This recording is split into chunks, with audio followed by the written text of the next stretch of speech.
दर्शकों फिर दोबारा तुहाडा स्वागत है प्रोग्राम सचो सच विच जी। डॉक्टर साहब साडी पहली ईमेल आई है ਆਸਟ੍ਰੇਲੀਆ ਤੋਂ ਵੀਰ ਸ਼ਰਨ ਸਿੰਘ ਜੀ ਦੀ। ਇਹ ਲਿਖਦੇ ਹਨ, ਡਾਕਟਰ ਅਮਰਜੀਤ ਸਿੰਘ ਜੀ ਤੇ ਬੀਬੀ ਨੀਲਮ ਕੌਰ ਜੀ, ਵਾਹਿਗੁਰੂ ਜੀ ਕਾ ਖਾਲਸਾ ਵਾਹਿਗੁਰੂ ਜੀ ਕੀ ਫਤਿਹ। ਸਭ ਤੋਂ ਪਹਿਲੇ ਮਾਫੀ ਚਾਹੁੰਦਾ ਹਾਂ ਕਿ ਥੋੜਾ ਸਿਹਤ ਦੀ ਖਰਾਬੀ ਹੋਣ ਕਾਰਨ ਕਈ ਮਹੀਨੇ ਬਾਅਦ ਲਿਖ ਰਿਹਾ ਹਾਂ।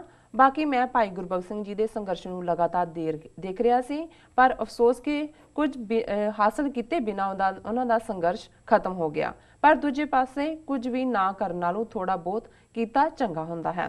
बाकी मैं भुख हड़ताल के हक में बिल्कुल भी नहीं, क्योंकि इहो जे हथियार उदों काम आउंदे हन जदों देश का हुक्मरान चंगा होवे, पर थल्ले वाली एडमिनिस्ट्रेशन बेईमान होवे ते हक की आवाज़ उपर तक ना जान दिंदी होवे ते उस वेले अपनी आवाज़ उपर तक पहुँचाउण लई भुख हड़ताल ते रोस प्रदर्शन कामयाब हुंदे हन।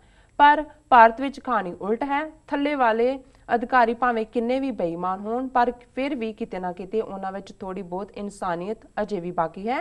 पर उपरों खानदानी बेशरम ते ढीठ लीडरां द्वारा उन्हां नूं महीना भरन ते लोकां दी लुੱਟ ਖਸੁੱਟ करन लई मजबूर किया जाता है ते इहो ਜਿਹੇ हालातां विच भुख हड़ताल ते रोस विखावे मूर्ख सरकार ते प्रैशर बिल्ड नहीं कर सकते।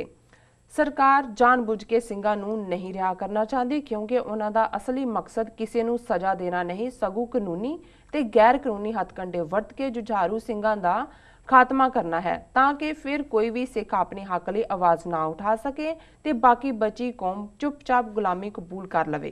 अंदरों केंद्र सरकार नूं पता है कि खुसरा दल बादल उन्हां दी जेब विच है ते उसने दमदमी टकसाल जां फिर अकाल तख्त साहिब विचों आवाज़ उठन नहीं देनी ते फिर सिख संघर्ष की कामयाबी का सवाल ही पैदा नहीं हुंदा। इसलिए वो सिखां दी हर एक मंग नूं आसानी नाल ठोकर मार सकते हैं, जिवें वो हमेशा करते आए हैं। उपरों 2-4 वारी अतवादी ते पंजाब दे हालात विगड़न दा रोला पा के काम आसानी नाल हो जाता है ते सिख 2-4 दिनां विच फिर घरों घरी वापस टेक के बैठ जाते हैं। जितों तक दी रब दी मेहर नाल मैनूं समझ है, भारत विच सिर्फ मुट्ठी भर मूर्खां दी टोली दा नाम सरकार है, जो बिना सोचे समझे ते जल्दबाजी विच फैसले लैंदे हैं ते अक्सर गलतियां करके लुੱਟ मार करके फिर बहानेबाजियां ते आ जाते हैं ते इहो ਜਿਹੇ लोकां तों इंसाफ मंगना अपने आप विच ही भुल है, क्योंकि मूर्ख नूं समझाउणा बहुत औखा है, वो भी उदों जदों उस नूं भुलेखा होवे कि वो बहुत ताकतवर है। अकल तो बिना ताकत भी एक दिन कमज़ोर बन जाती है, जो आने वाले समय विच भारत विच देखण नूं मिलूगा जदों घरेलू खाना जंगी शुरू हो जाएगी, जो कि मेरे हिसाब नाल 2018 तो शुरू होकर हौली हौली 2036 तक चलेगी।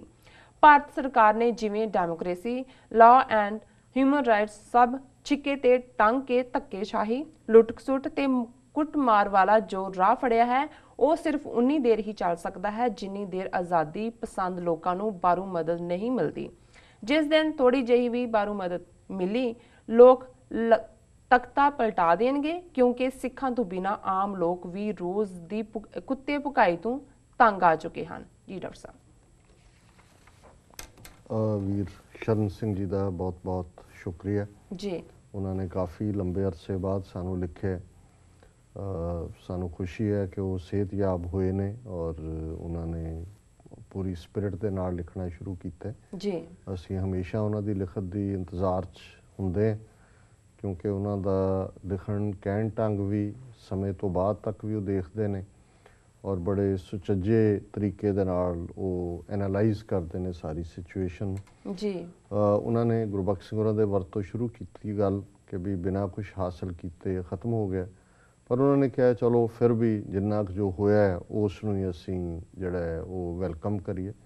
असीं इस दे उत्ते ऑलरेडी लगातारता नाल 2 सैगमेंट कीते ने, हुण इहदे वेर विच मैं फिर नहीं जावांगा जी।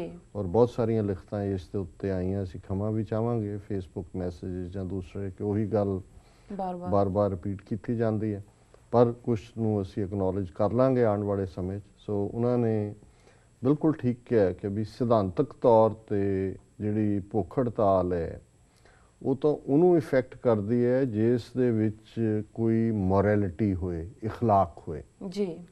ते जिहड़े वैसे ही बद इखलाक ने और उन्होंने लई साडे मित्र शेख साहब अंग्रेजी दे विच एक शब्द इस्तेमाल करते हुंदे सी, मॉरली रिपगनेंट। ਹੁਣ ਮੋਰਲੀ ਰਿਪਗਨੈਂਟ ਜਿਹੜੇ ਹੈ ਉਹ ਐਸਾ ਬਦ ਇਖਲਾਕ ਹੈ ਕਿ ਜਿਸ ਦੇ ਅੰਦਰ ਰਜਿਸਟਰ ਹੀ ਨਹੀਂ ਹੁੰਦਾ ਕੋਈ ਚੀਜ਼ ਕਿ ਵੀ ਠੀਕ ਕੀ ਹੈ ਗਲਤ ਕੀ ਹੈ। ਜੀ ਜੀ।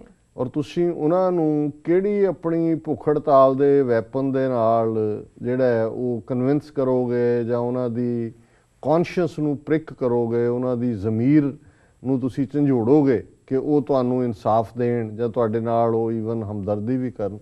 ਔਰ ਉਹਨਾਂ ਨੇ ਬਿਲਕੁਲ ਠੀਕ ਕਿਹਾ ਵੀ ਜੇ ਉੱਪਰ ਇਮਾਨਦਾਰ ਹੋਏ ਸਿਸਟਮ, ਥੱਲੜੇ ਇੰਪਲੋਈ ਮੁਲਾਜ਼ਮ ਜਾਂ ਕਿਰਦਾਰ ਜਿਹੜੇ ਨੇ ਉਹ ਉਹਨਾਂ ਦਾ ਡਿਫਰੈਂਟ ਹੋਏ ਥੱਲੜੇ ਮੁਲਾਜ਼ਮਾਂ ਦਾ, ਤੇ ਉੱਪਰਲਿਆਂ ਨੂੰ ਫਿਰ ਜਦੋਂ ਲੋਕ ਕੋਈ ਹੋਣ ਉਹਨਾਂ ਨੂੰ ਪਤਾ ਲੱਗ ਜਾਂਦਾ ਵੀ ਕੁਝ ਸਿਸਟਮ ਠੀਕ ਨਹੀਂ ਚੱਲ ਰਿਹਾ ਜੀ।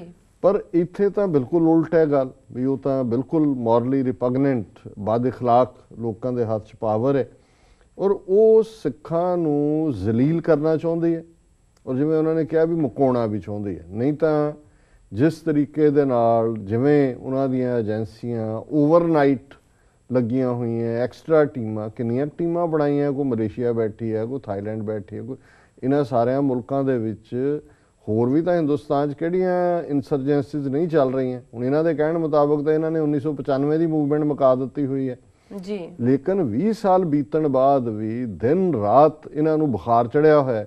ਦੂਜੇ ਪਾਸੇ ਨਕਸਲਾਈਟ ਮੂਵਮੈਂਟ ਹੈ, ਮਨੀਪੁਰ ਦੇ ਗੁਰਿਲਿਆਂ ਦੀ ਮੂਵਮੈਂਟ ਹੈ, ਤਾਮਿਲਾਂ ਦੀ ਮੂਵਮੈਂਟ ਜਿਹੜੀ ਅਜੇ ਵੀ ਇਹਨਾਂ ਮੁਲਕਾਂ ਦੇ ਵਿੱਚ ਹੀ ਜਿਹੜਾ ਮਲੇਸ਼ੀਆ ਔਰ ਬਰਮਾ ਔਰ ਦੂਸਰੇ 'ਚ ਵੱਡੀ ਗਿਣਤੀ ਦੇ ਵਿੱਚ ਉਹਨਾਂ ਦੇ ਜਿਹੜੇ ਨੇ ਉਹ ਕਾਰਕੁਨ ਮੌਜੂਦ ਨੇ। ਲੇਕਿਨ ਇਹ ਆਫਟਰ ਦਾ 6 ਨੇ ਤਾਂ ਕਿ ਜਿਹੜੇ ਜਾਗਦੇ ਜ਼ਮੀਰਾਂ ਵਾਲੇ ਨੇ, ਜੁਝਾਰੂ ਨੇ, ਉਹਨਾਂ ਨੂੰ ਮਾਰ ਮੁਕਾਇਆ ਜਾਏ ਔਰ ਬਾਕੀਆਂ ਨੂੰ ਇੰਨਾ ਕੁ ਸਬਕ ਦਿੱਤਾ ਜਾਏ ਕਿ ਕੌਮ ਜਿਹੜੀ ਆ ਉਹ ਟਿਕ ਕੇ ਬਹਿ ਜਾਏ। ਔਰ ਜਦੋਂ ਤੱਕ ਇਵੇਂ ਨਹੀਂ ਹੋਏਗਾ ਇਹ ਏਜੰਸੀਆਂ ਦਾ ਨੈਟਵਰਕ ਕੁਛ ਨਾ ਕੁਛ ਆਨੇ ਬਹਾਨੇ, ਕੋਈ ਇੱਧਰੋਂ ਗੱਲ ਕੱਢ ਲਈ, ਕਦੇ ਉਹ ਸੌਦਾ ਸਾਧ ਦੀ ਫਿਲਮ ਰਿਲੀਜ਼ ਕਰਤੀ, ਕੋਈ ਹੋਰ ਆਉਣ ਵਾਲੇ ਦਿਨਾਂ 'ਚ ਕੋਈ ਇਸ ਕਿਸਮ ਦੀ ਪਹਿਲਾਂ ਗੁਰੂ ਗ੍ਰੰਥ ਸਾਹਿਬ ਦੇ ਸਰੂਪਾਂ ਨੂੰ ਜਿਹੜਾ ਉਹ ਸਾੜਿਆ ਗਿਆ ਜੀ, ਤਾਂ ਕਿ ਇੱਕ ਭੜਕਾਟ ਦਾ ਆਲਮ ਰਹੇ, ਸਿੱਖਾਂ ਦਾ ਫੋਕਸ ਵੀ ਨਾ ਰਹੇ ਕਿ ਵੀ ਉਹਨਾਂ ਨੇ ਆਜ਼ਾਦੀ ਦੀ ਗੱਲ ਕਰਨੀ ਹੈ, ਪਲੱਸ ਆਨੇ ਬਹਾਨੇ ਉਹ ਜਿਹੜਾ ਉਹਨਾਂ ਨੂੰ ਕਿਸੇ ਨਾ ਕਿਸੇ ਕੰਮ ਦੇ ਵਿੱਚ ਉਲਝਾਈ ਰੱਖਦੇ ਨੇ। ਉਹਨੇ ਅੱਛਾ ਸ਼ਬਦ ਬਾਦਲ ਦਲ ਲਈ ਇਸਤੇਮਾਲ ਕੀਤਾ, ਖੁਸਰਾ ਦਲ ਜੀ। ਹੁਣ ਹਾਲਾਂਕਿ ਇਸ ਖੁਸਰੇਪਨ ਦੀ ਕੋਨੋਟੇਸ਼ਨ ਤਾਂ ਸੈਕਸ਼ੂਅਲ ਹੈ, ਲੇਕਿਨ ਕਿਉਂਕਿ ਕਈ ਵਾਰ ਕੁਝ ਚੀਜ਼ਾਂ ਅੱਜ ਜੇ ਤੁਸੀਂ ਕਿਸੇ ਨੂੰ ਕਹੋਗੇ ਇਹਨਾਂ ਮੁਲਕਾਂ 'ਚ ਤਾਂ ਤੁਸੀਂ ਕਿਸੇ ਦੀ ਸੈਕਸ਼ੂਅਲ ਓਰੀਐਂਟੇਸ਼ਨ ਜਿਹੜੀ ਹੈ ਉਹਦੀ ਮਾਈਂਡਸੈਟ ਕੋਈ ਵੀ ਹੋਏ ਉਹਦੇ ਤੇ ਬੇਸ ਤੁਸੀਂ ਡਿਸਕ੍ਰਿਮੀਨੇਟ ਨਹੀਂ ਕਰ ਸਕਦੇ ਔਰ ਤੁਸੀਂ ਅੰਗਰੇਜ਼ੀ 'ਚ ਐਕਸਪ੍ਰੈਸ਼ਨ ਵੀ ਨਹੀਂ ਇਸਤੇਮਾਲ ਕਰ ਸਕਦੇ ਜੀ। ਪਰ ਪੰਜਾਬੀ ਕਲਚਰ ਦੇ ਵਿੱਚ, ਸੱਭਿਆਚਾਰ ਦੇ ਵਿੱਚ ਜਿਹੜਾ ਬੰਦਾ ਕਰਮਹੀਨ ਜਾਂ ਵਿਦਆਊਟ ਗਟਸ ਹੁੰਦਾ ਉਸ ਦੇ ਲਈ ਇਹ ਸ਼ਬਦ ਇਸਤੇਮਾਲ ਹੁੰਦਾ ਹੈ। ਸੋ ਵਾਕਿਆ ਹੀ ਹੁਣ ਇੱਕ ਪਾਸੇ ਅਕਾਲੀ ਦਲ ਹੈ, ਅਕਾਲੀ ਸ਼ਬਦ ਹੈ ਜਿਹੜਾ ਮੌਤ ਤੋਂ ਬੇਡਰ ਹੈ, ਨਿਡਰ ਹੈ, ਕਾਲ ਜਿਹਨੂੰ ਡਰਾਉਂਦਾ ਨਹੀਂ ਹੈ। ਔਰ ਇਹੀ ਜਿਹੜੀ ਖੂਬਸੂਰਤੀ ਸੀ ਅਕਾਲੀ ਫੂਲਾ ਸਿੰਘ ਦੀ ਜਿਨ੍ਹਾਂ ਤੋਂ ਇਹ ਨਾਂ ਡਰਾਈਵ ਹੁੰਦਾ ਹੈ, ਇਹ ਸਿਰਫ ਪੂਜਾ ਅਕਾਲ ਕੀ ਤੱਕ ਹੀ ਸ਼ਬਦ ਨਹੀਂ ਹੈ, ਇਹ ਨਿਰਭੈਤਾ ਤੇ ਨਿਡਰਤਾ ਜੀ। ਔਰ ਕਿਉਂਕਿ ਨਿਰਭਉ ਹੋਏ ਸੋ ਭੈ ਨਿਹੰਗਾ ਗੁਰਬਾਣੀ ਦੇ ਵਿੱਚ ਵੀ ਹੈ ਕਿ ਇਹ ਨਿਡਰਤਾ ਦਾ ਚਿੰਨ੍ਹ ਸੀ, ਨਿਹੰਗ ਹੋਣਾ, ਅਕਾਲੀ ਹੋਣਾ। ਔਰ ਇੱਧਰ ਇਹ ਹੈ ਕਿ ਵੀ ਨਿਰਭੈਤਾ ਤਾਂ ਦੂਰ ਦੀ ਗੱਲ, ਇਹਨੂੰ ਜਿਵੇਂ ਐਮਰਜੈਂਸੀ ਬਾਰੇ ਕਿਸੇ ਨੇ ਕਿਹਾ ਸੀ ਕਿ ਵੀ Indira Gandhi ask them to bend they crawled, ਕਿ ਵੀ ਇਹਨਾਂ ਨੂੰ ਤਾਂ ਕਿਹਾ ਸੀ ਮੀਡੀਆ ਨੂੰ ਉਹਨੇ ਕਿ ਵੀ ਤੁਸੀਂ ਜ਼ਰਾ ਜਿਹਾ ਝੁਕੋ, ਇਹ ਤਾਂ ਲੰਮੇ ਪੈ ਗਏ ਜੀ। ਸੋ ਇਹ ਨਸਲ ਇਹੀ ਹੈ ਕਿ ਵੀ ਇਹਨੂੰ ਜੇ ਬੈਂਡ ਕਰਨ ਨੂੰ ਕਹੋ ਤੇ ਇਹ ਕ੍ਰੌਲ ਹੁੰਦਾ, ਤਾਂ ਡੰਡੌਤ ਕਰਨ ਵਾਲਾ ਬੰਦਾ। ਔਰ ਇਹੀ ਅਕਾਲ ਤਖਤ ਔਰ ਦਮਦਮੀ ਟਕਸਾਲ ਦੇ ਹਵਾਲੇ ਨਾਲ ਵੀ ਉਹਨਾਂ ਨੇ ਕਿਹਾ ਵੀ ਉਹਨਾਂ ਨੂੰ ਉਹਨੇ ਕੰਟਰੋਲ 'ਚ ਰੱਖਿਆ ਹੋਇਆ, ਇਸ ਲਈ ਇਹਦਾ ਮੁੱਲ ਵੀ ਪੈਂਦਾ ਹੈ। ਜਦੋਂ ਕੋਈ ਥੋੜ੍ਹੀ ਬਹੁਤ ਗੱਲ ਅਦਰਵਾਈਜ਼ ਹੁੰਦੀ ਹੈ ਫਿਰ ਉਹਨੂੰ ਕਹਿਣ ਲੱਗ ਜਾਂਦਾ ਦੇਖੋ ਜੀ ਫਿਰ ਆ ਜਾਣਗੇ ਜੁਝਾਰੂ ਜੀ, ਫਿਰ ਹੋ ਜਾਏਗਾ। ਸੋ ਉਹਨਾਂ ਨੇ ਵੀ ਇਹਨੂੰ ਰੱਖਿਆ ਹੋਇਆ ਵੀ ਬਜਾਏ ਕਿ 10 ਨੂੰ ਤੁਸੀਂ ਹੈਂਡਲ ਕਰੋ, ਡੀਲ ਕਰੋ, ਇੱਕ ਬੰਦੇ ਦੇ ਨਾਲ ਹੀ ਡੀਲ ਕਰੋ, ਜਿਵੇਂ ਠੇਕੇਦਾਰ ਰੱਖਿਆ ਹੁੰਦਾ ਬਾਕੀਆਂ ਨੂੰ ਡੀਲ ਕਰਨ ਨੂੰ, ਜਿਹੜੇ ਉਹ ਮਾਫੀਆ ਹੁੰਦੇ ਨੇ ਉਹ ਉਹਨੂੰ ਇੱਕ ਬੰਦੇ ਨੂੰ ਦੇ ਦਿੰਦੇ ਨੇ, ਕਹਿੰਦੇ ਬਾਕੀਆਂ ਨੂੰ ਤੂੰ ਕੰਟਰੋਲ ਕਰ ਬਈ। ਸੋ ਇਹ ਜਿਹੜਾ ਵੱਡਾ ਮਾਫੀਆ ਡਾਨ ਹੈ ਉਹਨੇ ਛੋਟਾ ਏਜੰਟ ਰੱਖਿਆ ਹੋਇਆ। ਔਰ ਨਾਲ ਹੀ ਉਹਨਾਂ ਨੇ ਕਿਹਾ ਕਿ ਵੀ ਇਹ ਮੂਰਖਾਂ ਦੀ ਟੋਲੀ ਦੇ ਹੱਥ ਦੇ ਵਿੱਚ ਰਾਜ ਸ਼ਕਤੀ ਆਈ ਹੈ ਔਰ ਇਹਨਾਂ ਤੋਂ ਇਨਸਾਫ ਮੰਗਣਾ ਜਿਹੜਾ ਹੈ ਉਹ ਬੜੀ ਵੱਡੀ ਭੁੱਲ ਹੈ ਜੀ। ਔਰ ਇਹ ਗੱਲ ਬਿਲਕੁਲ ਠੀਕ ਕਹੀ ਕਿ ਮੂਰਖ ਨੂੰ ਜਦੋਂ ਤਾਕਤਵਰ ਹੋਣ ਦਾ ਭਰਮ ਹੋ ਜਾਂਦਾ ਹੈ ਇਹ ਹੋਰ ਵੀ ਖਤਰਨਾਕ ਹੁੰਦਾ। ਇੱਕ ਤਾਂ ਮੂਰਖ ਵੈਸੇ ਹੀ ਮੂਰਖ ਹੈ, ਗੁਰੂ ਸਾਹਿਬ ਨੇ ਵੀ ਸਾਨੂੰ ਹਦਾਇਤ ਕੀਤੀ ਕਿ ਪੜ੍ਹ ਅੱਖਰ ਇਹੋ ਬੁੱਝੀਐ ਮੂਰਖੇ ਨਾਲ ਨਾ ਲੁੱਝੀਐ, ਕਿ ਮੂਰਖ ਦੇ ਨਾਲ ਬਹਿਸ ਦਾ ਕੋਈ ਫਾਇਦਾ ਨਹੀਂ ਹੁੰਦਾ ਕਿਉਂਕਿ ਬਹਿਸ ਨੇ ਕਿਸੇ ਨਤੀਜੇ ਤੇ ਨਹੀਂ ਪਹੁੰਚਣਾ ਹੁੰਦਾ। ਤੇ ਮੂਰਖ ਨੇ ਉਸੇ ਹੀ ਆਪਣੀ ਗੱਲ ਨੂੰ ਹੀ ਜਿਹੜਾ ਉਹ ਦੁਹਰਾਈ ਜਾਣਾ। ਪਰ ਜਦੋਂ ਮੂਰਖ ਦੇ ਹੱਥ 'ਚ ਪਾਵਰ ਆ ਜਾਏ ਫਿਰ ਤਾਂ ਉਹ ਆਪਣੀ ਬਰਬਾਦੀ ਤਾਂ ਉਹਦੀ ਹੁੰਦੀ ਹੈ, ਪਹਿਲਾਂ ਤਾਂ ਦੂਜੇ ਦਾ ਤਬਾਹੀ ਕਰਦਾ। ਜੋ ਜੇ ਅਸੀਂ ਨਾਜ਼ੀ ਜਰਮਨੀ ਦੀ ਹਿਸਟਰੀ ਦੇਖੀਏ, ਅਲਟੀਮੇਟਲੀ ਇਹੋ ਜਿਹੇ ਲੋਕ ਸੀ। ਹਿਟਲਰ ਔਰ ਮੋਦੀ ਕੋਈ ਫਰਕ ਨਹੀਂ ਹੈ, ਜਥੇਬੰਦਕ ਢਾਂਚੇ ਵੀ ਇਹਨਾਂ ਦੇ ਉਹ ਜਿਹੇ ਨੇ, ਸੋਚ ਵੀ ਇਹਨਾਂ ਦੀ ਉਹ ਜਿਹੀ ਹੈ ਜੀ। ਜੇ ਹੁਣ ਇਹ ਮੰਨਦੇ ਨੇ ਕਿ ਜੀ ਅਸੀਂ ਸਾਡੇ ਸਾਇੰਸਦਾਨਾਂ ਨੇ ਹਾਥੀ ਦਾ ਸਿਰ ਲਾ ਕੇ ਪਲਾਸਟਿਕ ਸਰਜਰੀ ਕੀਤੀ, ਸਾਡੇ ਕੋਲ ਜਹਾਜ਼ ਸੀ ਜੀ, ਸਾਡੇ ਤਾਂ ਦੱਸਿਆ ਸੀ ਵੀ ਇੰਨੇ 1000 ਕਰੋੜ ਸਾਲ ਪਹਿਲਾਂ ਜਿਹੜੀ ਧਰਤੀ ਹੈ ਉਹਦਾ ਜਨਮ ਹੋਇਆ, ਸਾਡੇ ਦੱਸਿਆ ਹੋਇਆ ਜੀ, ਪੰਡਤ ਨੇ ਦੱਸਿਆ।